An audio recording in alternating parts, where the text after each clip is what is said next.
Terpuji nama Allah pencipta langit dan bumi, yang mengasihi, yang telah memberkati kami sepanjang minggu ini. Oleh karena itu, kami hadir memenuhi undangan-Mu di dalam ibadah pada pagi hari ini. Hamba tepiskan ibadah kita ini di dalam nama Allah Bapa, pencipta langit dan bumi, yang tidak pernah meninggalkan ciptaan tangannya. Kiranya damai sejahtera daripada Allah Tritunggal, sumber kuasa, memelihara hati dan pikiran kita mulai sekarang sampai kita mengakhiri ibadah kita ini. Jadi di dalam nama Yesus Kristus, sama-sama katakan yang percaya, amin. Masih semangat Bapak Ibu? Amin. Mari Bapak Ibu ucapkan satu dengan yang lainnya. Bapak Ibu katakan, Tuhan memberkatimu saat ini.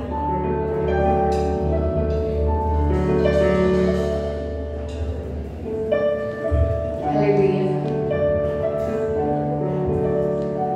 Kita mau memuji nama Tuhan. Bapak Ibu di sini banyak yang pelayan Tuhan. Jangan lelah bekerja di ladangnya Tuhan. Amin Bapak Ibu. Melayani bisa di mana saja, bukan hanya di gereja, tapi di tempat lain juga. Amin.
Tidak ada? Kalau tidak ada, kita mau pengakuan iman rasuli terlebih dahulu, Bapak Ibu. Saya ulang lagi berdiri kembali.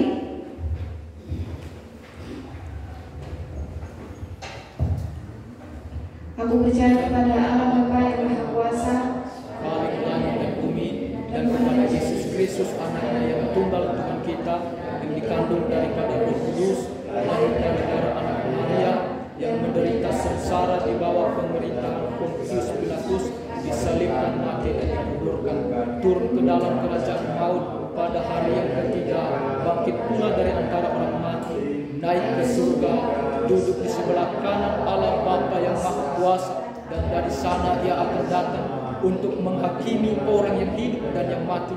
Aku percaya kepada Roh Kudus, gereja yang kudus dan am, persekutuan orang kudus, pengampunan dosa, kebangkitan tubuh, dan hidup yang kekal. Amin. Silakan duduk. Kita mempersiapkan hati kita untuk menerima firman Tuhan.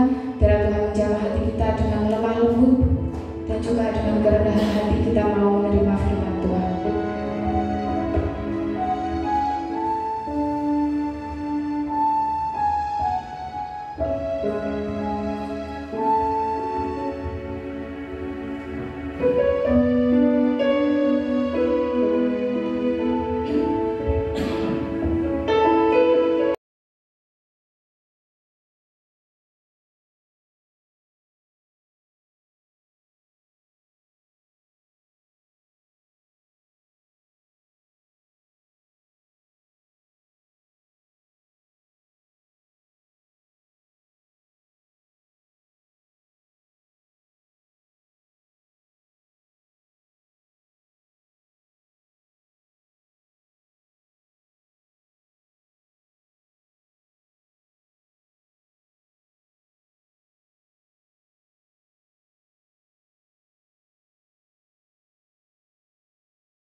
melalui firman-Nya pada pagi hari.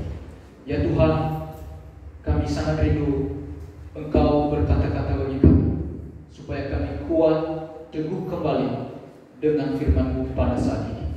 Kami memohon segala kuasa roh jahat yang ingin merusak, yang ingin menghancurkan pemberitaan firman yang menjadi bagian untuk kami, sekiranya kami tolak di dalam nama Yesus. Dengan kuasa dan otoritas kami percaya Dia akan kalah karena kebangkitan yang telah mengalahkan. Ya Tuhan, pada saat ini juga hamba menyerahkan diri, pikiran, kehendak dan seluruh totalitas hidup hamba. Biarlah Engkau yang berkuasa memilikinya, dan Engkau sendiri yang berfirman dan jauh daripada penyesatan, tetapi melalui kebenaran-Mu membuat hati kami menjadi hati yang sungguh-sungguh berbunga-bunga untuk mencintai Tuhan. Di dalam nama Yesus kami telah siap mendengarkan firman Tuhan. Haleluya, amin. Bapak Ibu silakan duduk kembali. Salam sejahtera bagi kita semua, Bapak Ibu yang terkasih di dalam nama Tuhan Yesus Kristus. Salam. Sangat bersyukur dan berterima kasih karena kita bisa bertemu kembali. Itu semua karena anugerah Tuhan, Bapak Ibu. Saya melihat semuanya sehat, wajah-wajahnya bersukacita. Sekalipun ada kelemahan-kelemahan tubuh, itu tidak menghalangi cinta kasih Bapak Ibu kepada Tuhan Yesus. Amin. Selamat datang juga kepada saudara yang baru datang, namanya siapa? Steven. Ini saudara kita, teman asuh. Senang bertemu dan sedang bergabung. Kami sangat mencintai saudara. Mari kita bersama-sama dalam keluarga kita di tempat ini, kita mendengarkan kebenaran firman Tuhan. Bapak Ibu, minggu yang lalu kita telah merayakan Paskah. Bagaimana kita telah diberkati, bagaimana acara demi acara kita bisa menikmati bagaimana Tuhan telah membebaskan seluruh hidup kita dari perbudakan dosa, dari ancaman dosa, dan kini kita tidak menjadi budaknya lagi, tetapi sekarang kita telah menjadi budaknya Tuhan Yesus, atau kata lain hambanya Yesus, atau kata lain lagi miliknya Tuhan Yesus. Amin. Oleh karena itu kita membuka firman Tuhan Roma pasal 6. Roma pasal 6 ayat 1 sampai ayat yang 14. Bapak Ibu, kita akan baca bersama-sama. Kita ditolong melalui multimedia untuk menampilkan firman Tuhan. Bisa Bapak Ibu mengikuti melalui firman Tuhan yang ada di tangan atau melalui LCD atau multimedia. Roma pasal 6 ayat 1. Saya membaca ayat pertama, Bapak Ibu bisa membaca ayat kedua, dan kita akan menyelesaikannya sampai ayat ke-14. Begini firman Tuhan: di bawah perikop mati dan bangkit dengan Kristus. Jika demikian, apakah hendak kita katakan? Bolehkah kita bertekun dalam dosa supaya semakin bertambah kasih karunia itu? Sekarang saya tidak dapat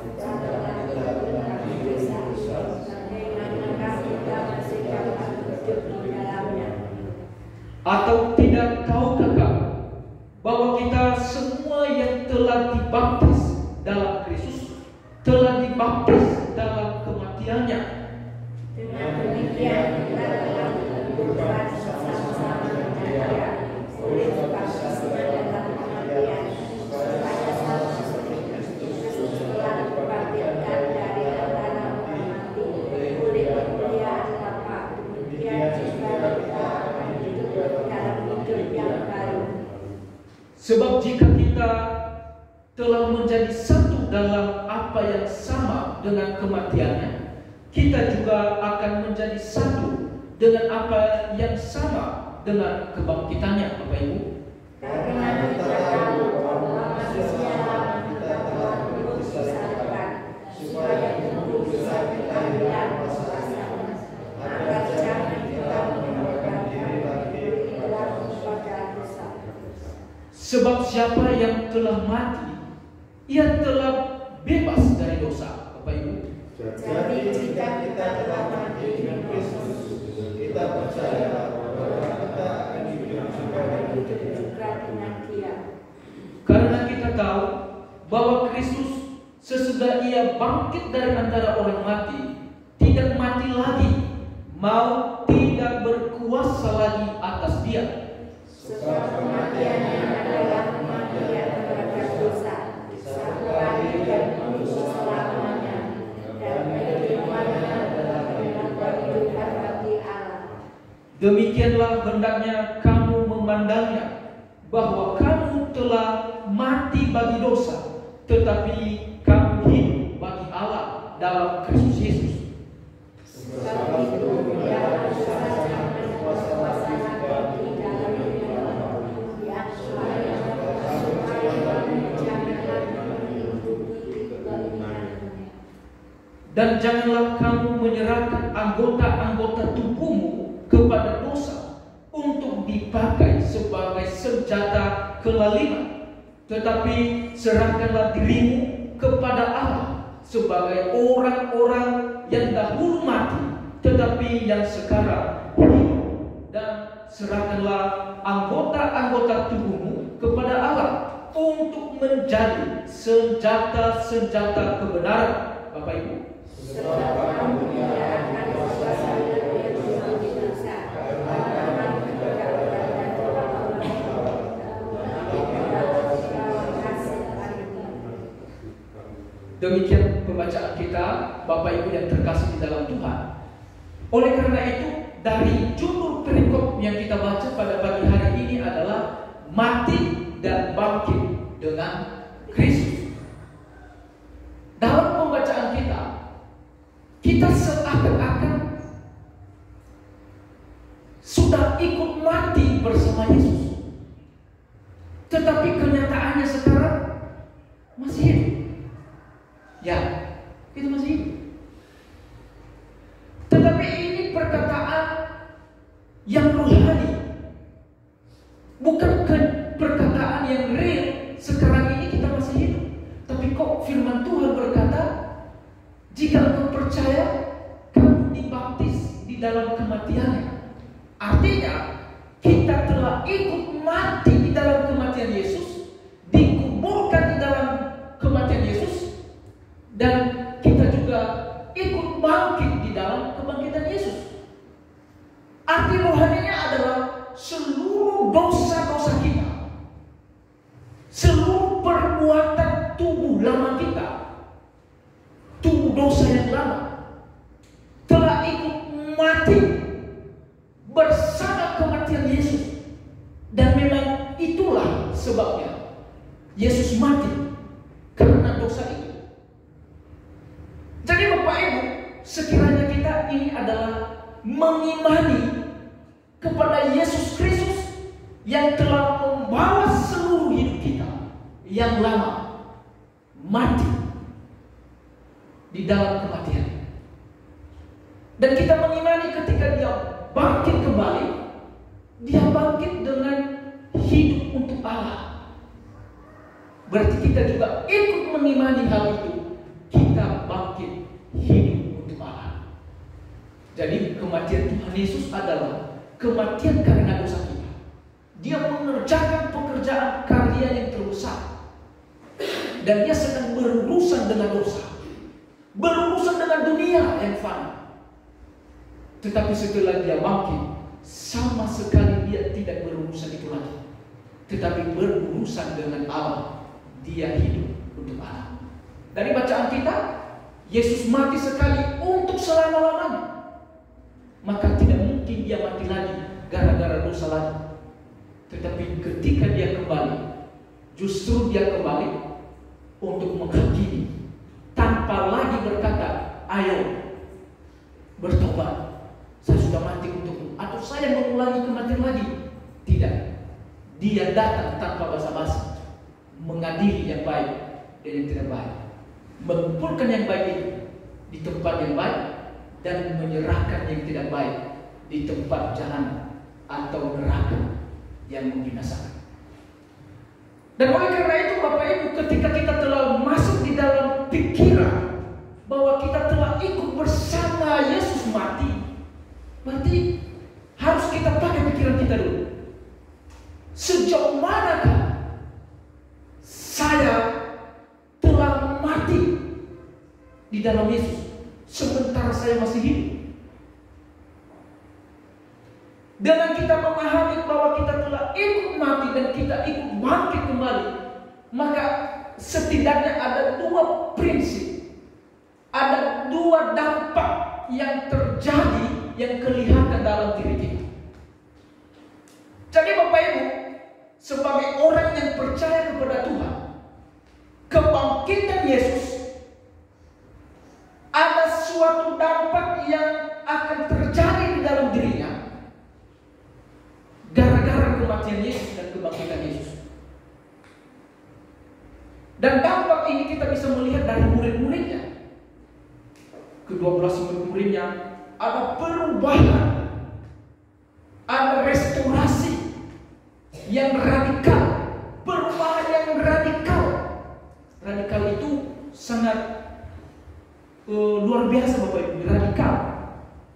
Begitupun kita, ada perubahan yang radikal karena kita memahami kita telah berubah, bukan seperti hidup yang lama lagi.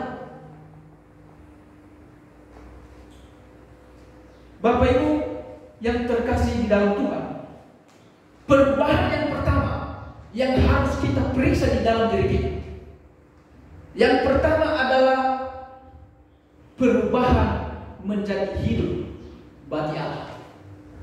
Dulunya Bapak Ibu, sebelum kita percaya kepada Yesus, tentu kita masih hidup di dalam perbuatan-perbuatan daging. Kita masih hidup di dalam kebiasaan melawan. Kita masih hidup di dalam kebiasaan memberontak. Masih bisa hidup di dalam kebencian, mudah tersinggung, mudah marah. Dan itu adalah hidup lama yang ada di dalam diri kita. Siapakah yang menyebabkan kita bisa hidup di dalam kehidupan yang tidak baik itu? Ada Tuhan kita yang memerintah kita. Ada Tuhan kita yang menguasai kita. Ada Tuhan kita yang ingin memaksa kita terus melakukan hal itu. Tuhan kita adalah dosa. Tuhan kita adalah iblis. Keinginannya hanya condong, hanya berbuahan menuju dalam hal-hal yang tidak baik. Dan itu adalah kehidupan lama kita. Tetapi Bapak Ibu yang terkasih di dalam Tuhan, kalau kita memang berdampak, artinya kalau memang kebangkitan Yesus berdampak di dalam diri kita, maka nampak bahwa kita hidup bagi Allah. Bukan lagi hidup kepada Tuhan lama kita. Siapa Tuhan lama kita tadi? Ya, itu dosa. Tetapi kita menjadi hidup bagi Tuhan yang baru, bagi Allah. Di ayat 11, ya silakan ditampilkan yang 6. Roma pasal 6 ayat 11. Kamu hidup bagi Allah dalam Kristus Yesus. Kenapa bisa demikian Bapak Ibu? Ini adalah perubahan cara hidup baik pikiran, baik perasaan maupun perilaku, mengalami perubahan yang merupakan keanehan bagi orang lain, tetapi cinta kasih bagi kita. Kenapa saya bilang dulunya itu senang berkumpul dalam hal-hal yang tidak baik? Ketika kita telah diubahkan bahwa seluruh itu telah mati dikuburkan bersama Yesus, maka saya bangkit untuk Allah lagi. Maka kita hidup bagi Allah, meninggalkan semuanya itu. Teman-teman lama kita berkata kepada kita, dia aneh, sudah berubah, tidak lagi bersama dengan kita. Dia aneh ya, sudah berubah. Kok tidak lagi ikut bersama dengan kita? Dia membatasi pergaulannya dengan kita. Bagi orang lain kita aneh, tetapi bagi kita bukan aneh, tapi justru cinta kita sudah berubah menjadi cinta kasih kepada Allah. Makanya firman Tuhan berkata, ketika kita bergaul pada orang-orang yang tidak baik, maka kita akan berubah menjadi orang yang tidak baik. Kalau kita kebiasaannya pergaulannya yang buruk, maka kita akan memiliki pergaulan yang buruk. Dengan demikian, jika hidup lama kita, kebiasaan lama kita adalah kebiasaan yang membawa dampak buruk, tetapi karena kita telah diubahkan menjadi manusia baru, maka itu yang namanya berdampak secara radikal, meninggalkan sekalipun orang lain membenci kita. Sepanjang kita tidak mau radikal untuk mengubah hidup kita, tubuh dosa itu masih tetap menguasai kita. Iblis masih berkuasa bagi kita. Tapi kalau kita berkata, saya benar-benar radikal meninggalkan kebiasaan lama, maka otomatis kuasa mau hilang kuasanya. Berubah penguasa dalam diri kita adalah Tuhan Yesus. Jangan kita menganggap remeh hal ini. Oh, tidak apa-apa. Kompromi itu jika salah diartikan dan salah diposisikan, sama saja kita menjebak hidup kita tetap menjadi milik iblis. Bapak Ibu yang terkasih di dalam Tuhan, ayat 2 berkata, bukankah kita telah mati bagi dosa? Ya, kita telah mati bagi dosa. Bagaimana kita masih dapat hidup di dalamnya? Tidak mungkin. Kalau kita mengulangi hidup dengan hidup yang lama lagi, berarti kematian Yesus, kebangkitan Yesus tidak benar-benar renungkan di dalam diri kita bahwa saya telah ikut mati dan saya telah ikut bangkit, melainkan hanya sebatas pikiran, tanpa sebatas menyerahkan diri secara total kepadanya. Maka dampak kebangkitannya tidak berfaedah, tidak ada artinya dalam diri kita. Roma pasal 6 ayat 6, karena kita tahu bahwa manusia lama kita telah turut disalibkan. Bapak Ibu, kita harus memandang dosa saya yang disalibkan itu, tapi bukan saya yang disalibkan, Yesus Kristus. Maka seluruh dosa saya telah turut disalibkan, mati. Dan jika dosa itu telah mati, apakah perlu dia dibangkitkan kembali? Yang mati tidak akan mungkin hidup kembali. Jadi kalau orang tiba-tiba mati lalu hidup kembali, itu keanehan juga, kecuali kalau Tuhan menghendaki. Dan itu ada maksud Tuhan. Dengan demikian Bapak Ibu, jika kita percaya bahwa tubuh dosa kita telah ikut mati, jangan hidupkan kembali. Jangan beri makanan lagi supaya dia hidup. Tapi Bapak Ibu, kita periksa dosa apa saja yang masih hidup di dalam diri saya. Ada dosa lama saya, tapi kok masih hidup? Pastikan apakah benar-benar telah turut disalibkan atau tidak. Kalau belum disalibkan, itu yang harus kita ubah hari ini. Berubah hidup bagi Allah, bukan hidup lagi bagi dosa yang lama itu. Benar-benar kita harus mengartikan bahwa seluruh perbuatan lama kita telah ikut mati, maka di saat itulah baru kita bisa dikatakan hidup bagi Allah, hidup berkenan bagi Allah. Sekalipun Bapak Ibu melayaninya sepanjang hidup, memberi yang terbaik kepada Allah.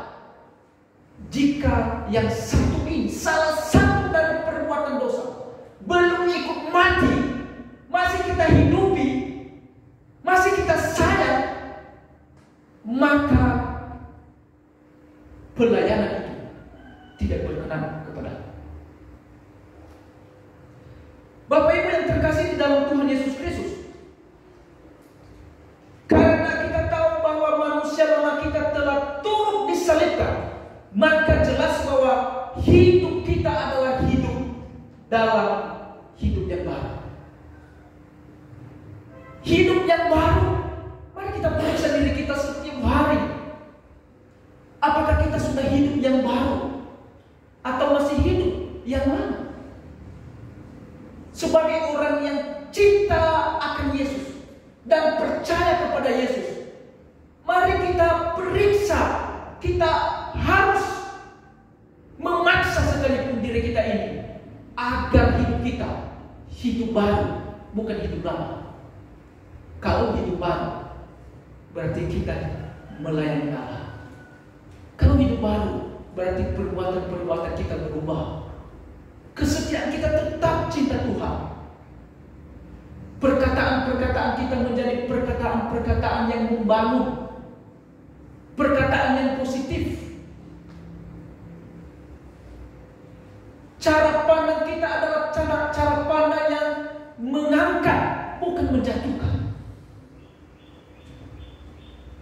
Masukan-masukan kita kepada orang lain adalah yang menguatkan, bukan supaya dia menjadi jatuh dan malu. Kenapa? Karena kita telah berubah menjadi hidup yang baru. Oleh karena itu, Bapak Ibu yang terkasih di dalam Tuhan, hidup bagi Allah adalah tidak menghambakan diri lagi kepada dosa. Kadang-kala kita masih mencintai dosa, dan kita tidak sadari bahwa itu sudah menghambakan diri kepada dosa. Karena kita menganggap ini tidak apa-apa. Tapi sebenarnya ketika kita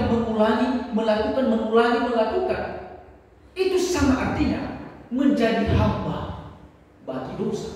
Ya hamba itu, ya hamba mengikuti apa yang dikatakan Tuhan, tanpa memberontak, tanpa melawan. Hanya tahu melakukan, tidak tahu berpikir, tidak tahu mengubah, dan tidak tahu dan tidak diperkenan untuk memberi pikiran-pikiran yang lain selain mengikuti kemauan Tuhan. Itu namanya hamba. Dengan demikian, kalau kita masih hidup di dalam dosa, kebiasaan lama kita, berarti kita masih hamba dosa.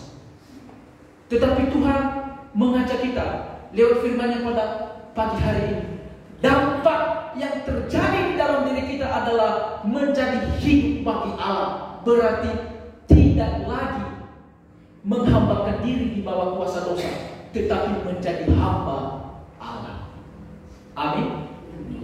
Hamba Allah itu besar wibawanya, Bapak Ibu. Kalau seandainya saya ini seorang anak buah tukang sapu di Taman Nasional, ada ketua saya, jadi saya anak buahnya, saya hamba.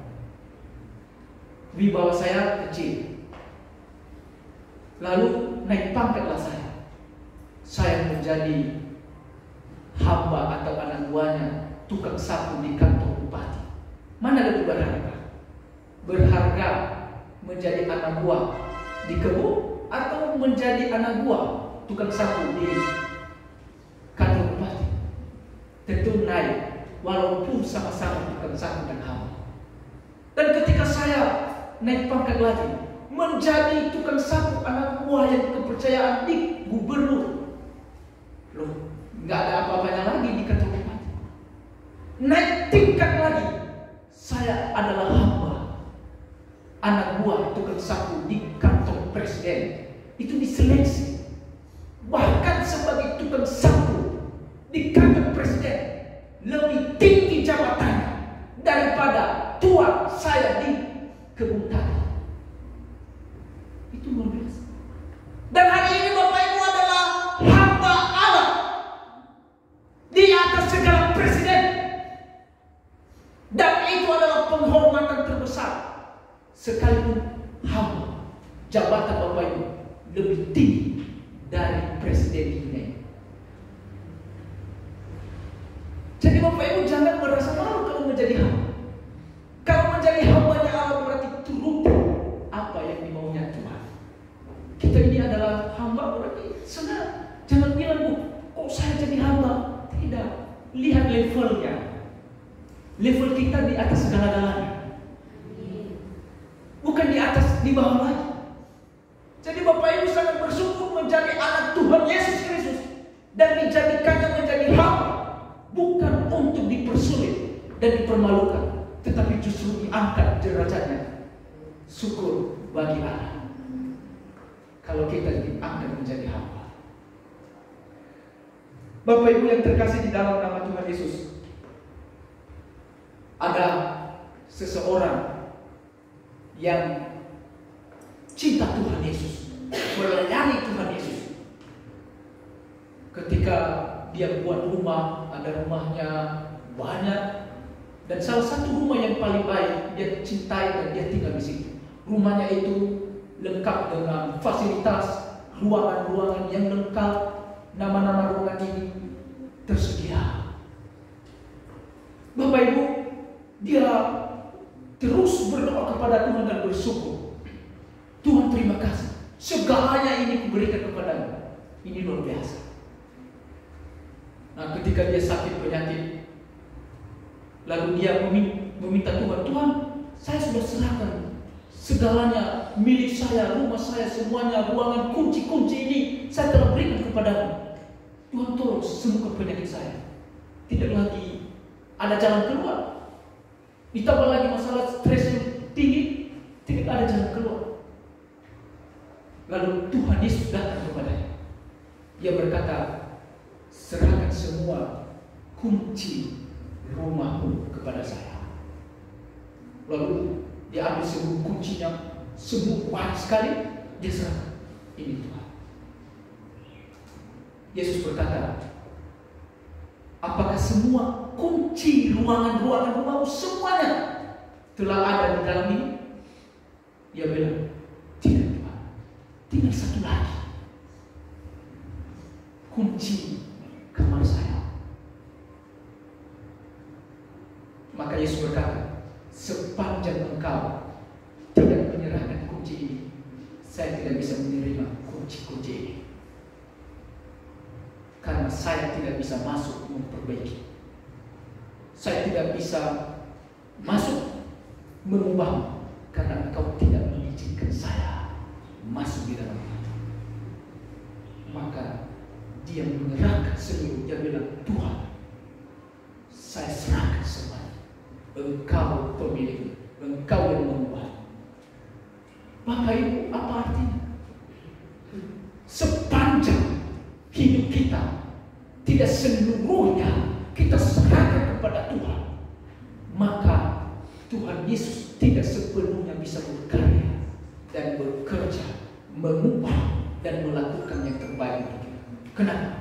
Karena ada salah satu yang kita tutup, yang kita kunci, kita tidak izinkan dia masuk, sehingga dia tidak bisa berkarya bebas. Dan oleh karena itu, jika Allah ingin mengubah hidup kita menjadi hidup bagi Allah total, seluruh kunci-kunci di dalam hidup Bapak Ibu serahkan menjadi milik Yesus. Baik kunci pekerjaan, baik kunci keuangan, baik kunci kesuksesan, baik kunci keluarga suami istri, kunci anak, segala kunci. Jangan sampai Tuhan Yesus terhalangi masuk. Serahkan kepada Tuhan Yesus. Bahkan kunci rahasia apapun yang tidak mungkin bisa diberikan kepada istri. Ada rahasia yang bisa dibunyikan kepada istri. Adakah rahasia yang disembunyikan tidak boleh diketahui oleh suami? Semua tidak ada. Tapi sekalipun serahkan kepada Tuhan Yesus kunci, maka Tuhan pasti akan bekerja dengan luar biasa dalam hidup kita. Kunci pelayanan serahkan kepada Tuhan Yesus. Kunci kemiskinan, Tuhan saya serahkan kepada Tuhan Yesus. Jangan merasa malu. Itu adalah dampak dalam hidup kita, bahwa seluruh hidup kita adalah hidup untuk Allah. Maka izinkan Allah berkarya tanpa membatasinya, tanpa memilah-milah. Biarlah Allah berkarya di dalam diri kita. Amin. Bapak Ibu yang terkasih di dalam Tuhan, ada seorang yang menjual rumahnya di Haiti. Ketika dia menjual rumahnya seharga $2.000, itu besar ya, $2.000. Dan ketika dia tanya-tanya, ada yang tertarik, Bapak Ibu. Namun orang yang tertarik ini miskin atau uangnya kurang dari $2.000, dan terjadi tawar-menawar karena sebenarnya harga itu tidak cocok dari harga yang aslinya, yaitu dia memberikan menjadi setengah dari $2.000, setengah. Tapi penjual ini dia memberi syarat. Dia bilang, saya berikan, tapi satu syarat. Syaratnya adalah satu paku di depan pintu itu menjadi milik saya, tetap milik saya dan tetap saya yang berkuasa. Dia ada paku di depan pintu depan dan itu tetap milik saya. Lalu kata yang membelinya itu, oke, saya setuju. Surat menyurat selesai dan menjadi milik orang lain lah rumah itu, kecuali paku yang ada di depan pintu itu. Bapak Ibu, lalu kemudian penjual ini berubah hati. Dia ingin mau membeli rumah itu lagi, walaupun lebih besar harganya daripada yang dulu. Lalu dia datang kepada orang yang membeli rumahnya. Saya ingin membeli lagi, berikan kepada saya. Bahkan lebih daripada itu saya beli. Pemilik rumah yang baru itu dia bilang, tidak, saya tidak mau, karena ini milik saya. Lalu karena hati pemilik pertama tidak senang, tidak siap, lalu dia pergi cari bangkai anjing yang bau. Lalu dia titip di paku miliknya di depan pintu itu. Dan tidak ada yang melarang dia, karena itu miliknya, paku itu saja. Dan gara-gara bau bangkai itu dan mereka tidak tahan, maka pemilik yang kedua tadi terpaksa menyerahkan dan menjualnya kembali kepada pemilik yang lama. Oleh karena itu Bapak Ibu, jika kita membiarkan setan menguasai sebagian kecil saja hidup kita, dia akan menggantungkan sampah di sana dan membusuk dan membuat tubuh kita tidak cocok dan layak Yesus tinggal di dalam diri Bapak Ibu. Dan oleh karena itu, jangan sekali-kali kita memberikan satu titik saja Yesus menguasai, maksudnya iblis menguasai, setan memiliki kesempatan. Tidak boleh, karena satu bagian yang kecil itu saja iblis menguasai, maka tidak layak Yesus tinggal di dalamnya. Maka kita hancur. Bapak Ibu, jika kita memang terbiasa melakukan kesalahan yang biasa dulu-dulunya, jangan biarkan itu terus ada sekarang. Karena Tuhan Yesus tidak bisa tetap tinggal di dalamnya. Maka iblis menggantungkan sampah kebusukan hanya gara-gara yang satu itu. Padahal kita telah melayaninya luar biasa, mengasihinya lebih luar biasa, melakukan yang terbaik, yang terhebat, melayani di mana-mana. Harta kita berikan kepada Tuhan, tapi satu saja perasaan benci kepada orang lain, maka itu kesempatan bagi iblis menggantungkan aroma musuh di dalam itu. Maka Yesus tidak tinggal diam. Bapak Ibu yang terkasih di dalam Tuhan, kalau hidup bagi Allah berarti seluruh hidup kita hidup khusus untuk Allah. Yang kedua, dampak yang kedua, kalau kita telah hidup bagi Allah, dampak kebangkitan Yesus bagi kita, maka kita memiliki kuasa, kita memiliki otoritas, karena sedang hidup di dalam Allah. Allah ada di dalam kita, Allah tinggal di dalam diri kita, maka otomatis ada kuasa, ada otoritas yang sangat dahsyat di dalam diri kita. Roma pasal 6 ayat 12 ditampilkan. Sebab itu hendaklah dosa jangan berkuasa lagi di dalam tubuhmu yang fana, supaya kamu jangan lagi menuruti keinginan. Jadi jelas, kita jangan membiarkan dosa itu berkuasa lagi di dalam diri kita, tapi kita sekarang menguasainya. Dulunya dia yang menguasai kita, Bapak. Suka-sukanya dia kita melakukan ini, malas ke gereja, tidak suka melayani Tuhan, suka mencuri, suka berbohong, suka menipu, suka mencobai Allah. Tapi sekarang kita tidak bisa dikuasainya lagi. Justru kita memiliki kuasa untuk menolak. Tidak boleh dia kuasai kita, tapi justru kita menguasainya untuk kita patahkan dan hilangkan dia di dalam hidup kita. Amin. Karena di dalam diri kita ada kuasa mengalahkan. Ayat 9.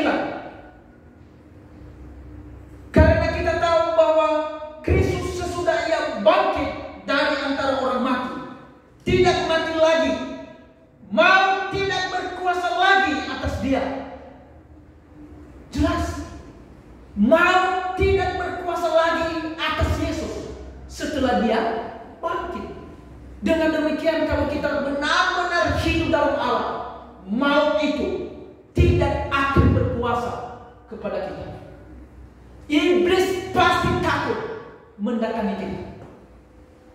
Bukan dia takut kepada Bapak Ibu, tapi dia takut kepada Yesus yang ada dan yang sedang tinggal di dalam diri Bapak Ibu.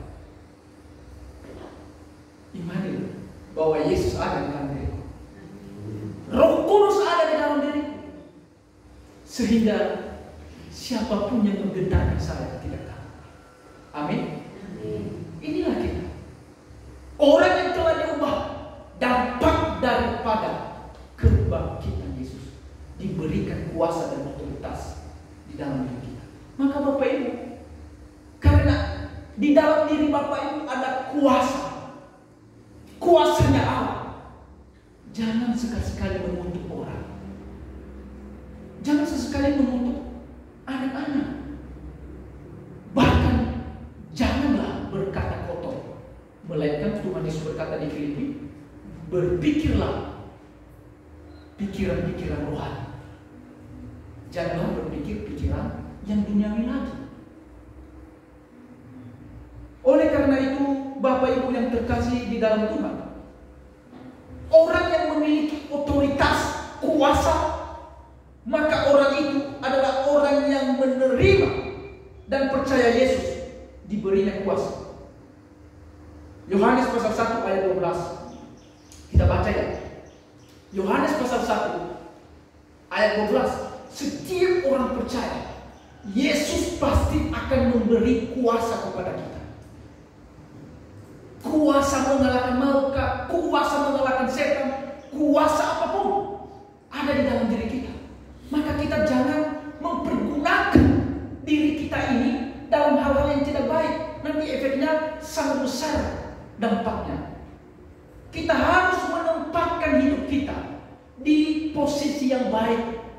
supaya kuasa yang ada di dalam diri kita ketika kita melakukan yang terbaik berdampak baik.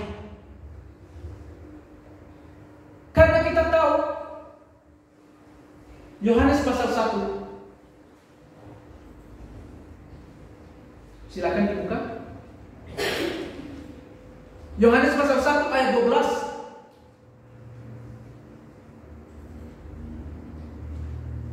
Tetapi semua orang yang menerimanya, yang menerima Yesus, kita semua sudah menerima Yesus, puji Tuhan, diberinya kuasa supaya menjadi anak-anak Allah. Jadi di dunia ini tidak ada orang yang berkata kamu bukan anak Allah. Tidak ada orang yang berkata kamu milik iblis, kamu masih dikuasai dosa. Tidak. Kuasa dosa itu saya telah kalah dengan iman saya bahwa kebangkitan Yesus telah kalah. Jadi kalau ada orang yang berkata demikian, itu cara iblis menjatuhkan kita, Bapak Ibu. Jangan hiraukan. Patahkan dalam nama Tuhan. Amin. Amin. Bapak Ibu yang terkasih di dalam Tuhan, ada seorang Simon Petrus, bukan Simon Petrus, yang bernama Simon, yang berbeda dari Simon Petrus. Kita membaca kisahnya dari Kisah Para Rasul pasal 8 ayat 9 sampai ayat 23. Simon ini dulunya adalah tukang sihir. Dulunya adalah dukun. Lalu ketika murid-murid Tuhan datang kepadanya, lalu dia bertobat, percaya kepada Yesus, diberi diri, dibaptis. Nah, ketika dia melihat bahwa Paulus, ketika dia angkat tangannya memberkati orang-orang yang baru percaya, lalu orang-orang yang baru percaya itu turun di atas hidup mereka Roh Kudus. Lalu Simon ini melihat, wah, ini luar biasa, ada kuasa di dalam diri. Maka dia bilang kepada Paulus, berikanlah saya kuasa itu, supaya ketika saya menumpangkan tangan kepada orang, mereka dipenuhi Roh Kudus. Saya mau membelinya dengan uang. Maka Paulus berkata, binasalah engkau karena membeli. Kuasa yang ada di dalam diri kita tidak bisa kita dapatkan dengan uang. Kuasa yang ada di dalam diri kita tidak bisa kita dapatkan karena jabatan, karena kita melayani, karena kita baik, karena hidup beramal baik, karena hidup suci. Tidak. Karena kamu percaya, maka Yesus memberi kuasa. Kita tidak bisa mengukur karunia Allah. Karunia Allah tidak bisa dibeli. Jadi kalau ada orang berkata, saya telah hebat begini-begini, tapi kalau Tuhan belum memberi karunia, kalau ada orang yang mengikutinya hebat, mungkin itu jabatannya. Karena dia berkuasa, maka orang ikut dia lah. Berarti itu bukan kasih karunia, bukan karena kuasa Roh Kudus. Ya karena dia itu sering membayar uang, pakai uang, maka orang itu tidak merasa. Tidak merasa. Ya malu, tidak ikut, ya ini sudah dibayar, sudah dikasih makan, sudah dikasih uang, sudah dikasih sembako. Maka mau tidak mau, orang-orang yang telah diberinya itu ikut dia, bukan karena kuasa Roh Kudus, tapi karena uang, karena sembako, karena jabatan, karena iming-iming segala macam. Tetapi sebagai hamba Tuhan dan murid-murid Tuhan, biar mereka mengikut Yesus karena kuasa Yesus. Amin. Sebagai pelayan Tuhan, biarlah setiap orang mengikuti Tuhan di gereja dimanapun karena Roh Kudus. Kenapa? Karena ketika tidak ada makanan, mereka tetap setia. Ketika tidak ada lagi kita, sudah mati atau sudah meninggalkan dan tidak ada di tempat mereka, mereka tetap berdoa dan bersekutu. Coba jika pejabat bayar, setiap di mana dia ada, banyak orang mengikuti. Kalau dia tidak ada, tempat itu kosong. Itulah bedanya. Bapak Ibu yang terkasih, jangan kita sesekali ingin mencoba membeli kuasa ini. beriman di dalam diri Bapak Ibu sudah ada kuasa, karena Bapak Ibu dan saya hidup bagi Allah. Amin. Bahkan Bapak Ibu, ada 7 orang anak imam yang namanya Skewa. Ya, di Kisah Para Rasul pasal 19 ayat 13 sampai 16. Anak-anak Skewa ini dia melihat bahwa Paulus mengusir setan dalam nama Yesus. Maka seketika setan keluar. Kuasa di dalam diri Yesus, di dalam diri Paulus benar-benar terjadi. Maka anak-anak Skewa ini tidak percaya sama Yesus. Lalu dia mencoba mengusir setan. Dia berkata, "Saya usir engkau, setan, di dalam nama Yesus yang Paulus percaya itu." Yang Paulus percaya itu, kata. Lalu setan itu berkata kepadanya, "Yesus saya tahu, Paulus saya tahu, lalu kamu siapa?" Itu kata iblis itu. "Saya tahu siapa Yesus." Makanya dia itu lari. "Saya tahu itu Paulus." Makanya dia lari. "Tapi kamu siapa?" Maka seketika itu orang yang kerasukan setan itu berbalik dan menghajar dia. Dan sampai pada akhirnya 7 orang itu lari tanpa baju, telanjang. Seluruh pakaian mereka dirobek-robek oleh iblis. Betapa memalukan. Jangan coba-coba melakukan hal ini ketika tidak hidup di dalam Tuhan. Itu namanya mencobai Tuhan. Kenapa? Kalau kita mencobai melakukannya, iblis tahu ada kuasa nggak atau tidak. Iblis tahu kalau kita masih hidup di dalam hidup lama, maka tidak berguna, tidak berkuasa kata-kata kita, tidak berkuasa doa kita, tidak berkuasa. Maka kalau mau berkuasa, berdoa, tinggalkan hidup benar-benar di dalam Tuhan, iblis pun tidak mendekat kepada kita. Amin. Bapak Ibu yang terkasih di dalam Tuhan, dengan demikian kalau ada kuasa dan otoritas di dalam diri kita, ayat 1 dan 2, kita berkuasa tidak bertekun dalam dosa. Ya. Jika demikian, apakah yang hendak kita katakan? Bolehkah kita bertekun dalam dosa supaya semakin bertambah kasih karunia itu? Sekali-kali tidak. Berarti kita memiliki kuasa dan otoritas tidak bertekun dalam dosa. Artinya dosa lama kita tidak harus kita lakukan lagi. Kita juga memiliki kuasa untuk tidak menghambakan diri kepada dosa karena telah hilang kuasanya.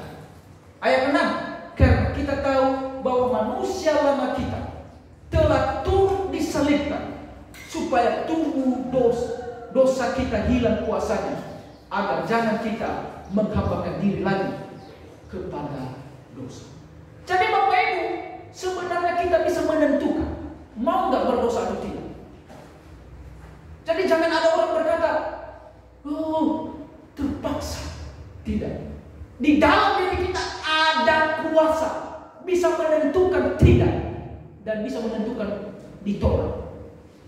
Jadi Bapak Ibu, kalau tidak mau menolak, berarti tidak mempergunakan kuasa itu. Kalau tidak ada kuasa itu, berarti memang benar masih belum sungguh-sungguh ada di dalam Tuhan. Mari kita belajar untuk menolak keinginan dosa. Bahkan kita juga memiliki kuasa untuk menolak dengan tidak mengikuti keinginan dosa, ya. Roma pasal 6 ayat 12. Sebab itu hendaklah dosa jangan berkuasa lagi di dalam tubuhmu yang fana, supaya kamu jangan lagi menuruti keinginannya. Jangan menuruti keinginan dosa. Ya, bentuk-bentuk dosa banyak. Segala macam yang berbentuk dosa, perbuatan dosa, jangan ikuti. Kita harus berkata, "Saya tolak, tidak mau." Dan dia tidak memaksa kita karena kita berkuasa atas dia. Amin. Bapak Ibu yang terkasih di dalam Tuhan, pagi hari ini mari kita periksa di dalam diri kita. Masih adakah dosa yang menguasai kita? Masih adakah salah satu kebiasaan yang merupakan celah bagi setan untuk menguasai kita?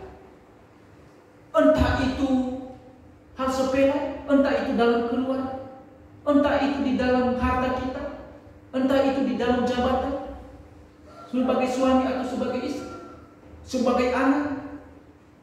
Adakah sesuatu yang merupakan cara setan untuk dia masuk, pintu setan untuk dia masuk?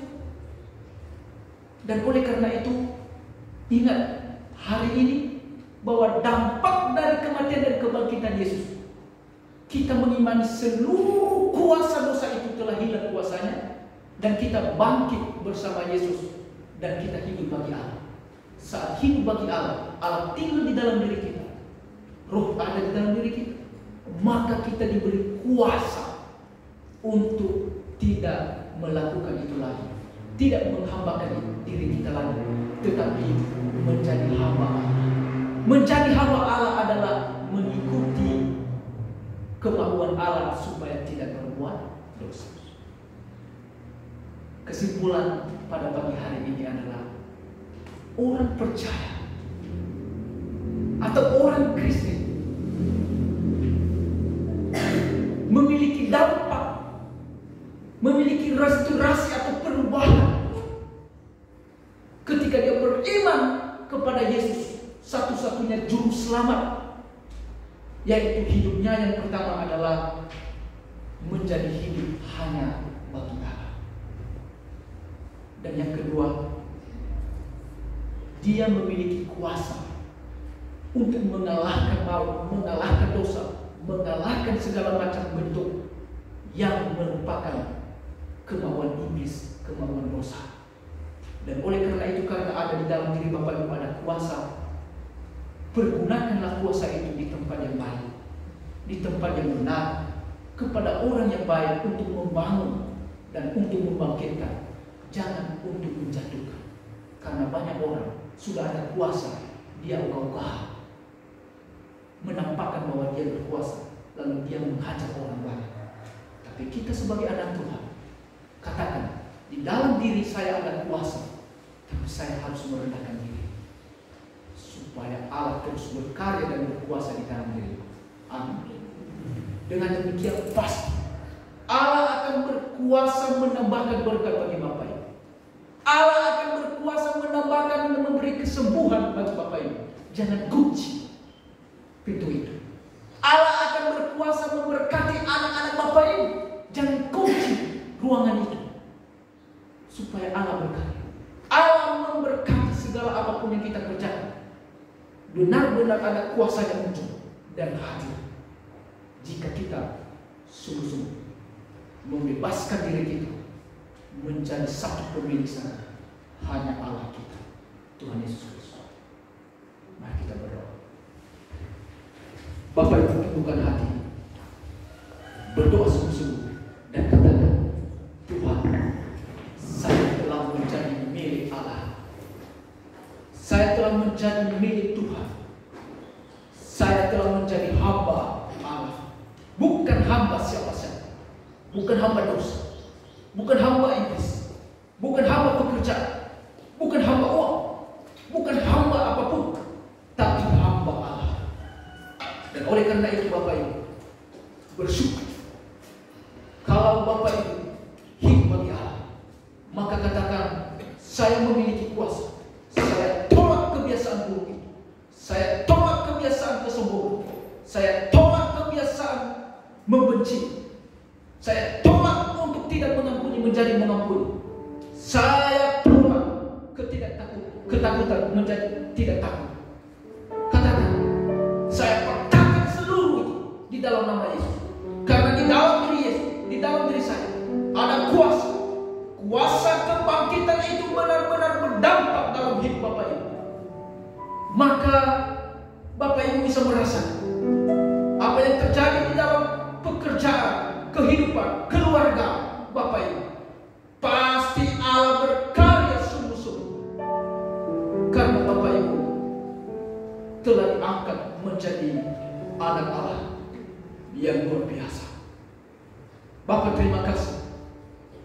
Respon setiap hati pada saat ini Engkau dengarkan, Engkau memahami.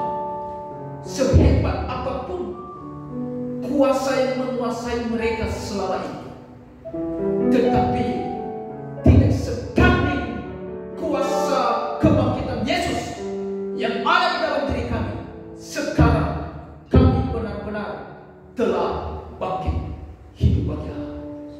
Bapa, peliharalah mereka, sertailah iman mereka, sehingga hidup ini menjadi berarti bagi Tuhan.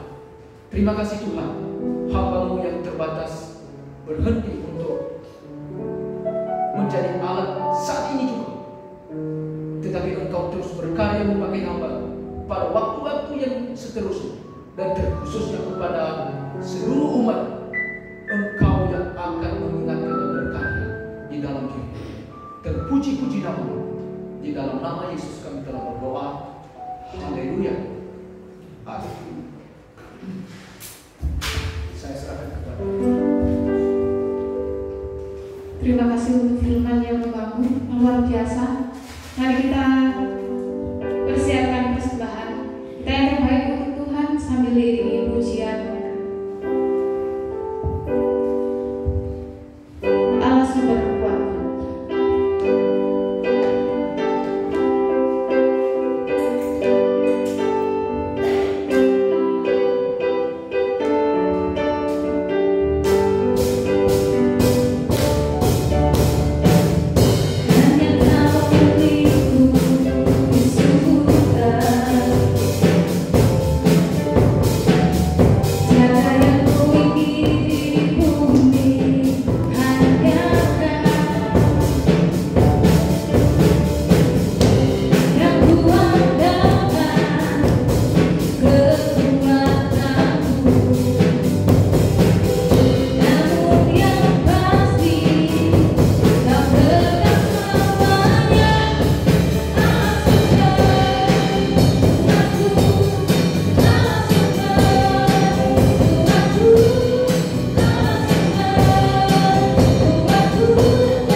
Tiba saatnya kita mau doa syafaat. Ada yang mau didoakan Bapak Ibu sekalian untuk doa syafaat? Baik, kalau tidak ada, kita mau mendoakan untuk jemaat di tempat ini, pertumbuhan iman kami semua, beserta juga pertumbuhan secara kualitas dan kuantitasnya. Lalu kita mau mendoakan untuk pembangunan pastori. Kita merindukan pastorinya segera dibangun dengan baik Bapak Ibu. Saya persilahkan untuk yang bertugas.